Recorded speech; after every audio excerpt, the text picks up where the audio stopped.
ওয়ালাইকুম রহমতুল্লাহ। আজকে আমরা একটি মাদ্রাসার ছাত্রদেরকে কিছু ইসলামিক প্রশ্ন করব। যারা যারা আমাদের এই প্রশ্নের উত্তর দিতে পারবে তাদেরকে আমরা সান্ত্বনামূলক কিছু পুরস্কার দেব। এই যে আমি দেখতে পাচ্ছি, সর্বপ্রথমে আমাদের এক মাদ্রাসার ছাত্র ভাইকে প্রশ্ন করব, তাকে এখন আমরা জিজ্ঞাসাবাদ করব। আসসালামু আলাইকুম রহমতুল্লাহ। ওয়ালাইকুম আসসালাম রহমতুল্লাহ। ভালো আছেন? আলহামদুলিল্লাহ ভালো আছি। আপনি কেমন আছেন? জি আলহামদুলিল্লাহ ভালো আছে। আপনার নাম কি? মোহাম্মদ আমিনুর ইসলাম, আপনি কোন ক্লাসে পড়েন?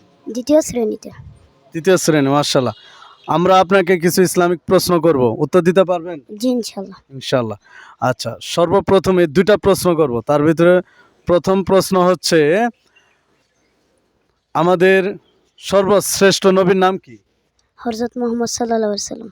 মাশাআল্লাহ, ধন্যবাদ, একটু প্রশ্ন উত্তর দিতে পারছেন।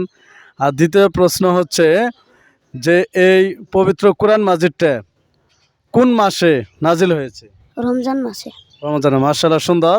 আমাদের এই ভাইটি আমাদের দুটো প্রশ্নের উত্তর দিতে পারছে। আচ্ছা, আপনি দুটো প্রশ্ন পারতে পারে কি খুশি না বেজার? খুশি। সেজন্য এখন কি করা দরকার? শুকরিয়া। আচ্ছা বলেন, কিভাবে শুকরিয়া আদায় করতে হবে? আলহামদুলিল্লাহ। আলহামদুলিল্লাহ, মাশাআল্লাহ, সুন্দর। আমরা এখন এই ভাইটিকে পুরস্কার তুলে দিয়ে দেবো। ভাইটির জন্য সান্ত্বনামূলক একটু পুরস্কার নেন। আসসালামু আলাইকুম রহমতুল্লাহ।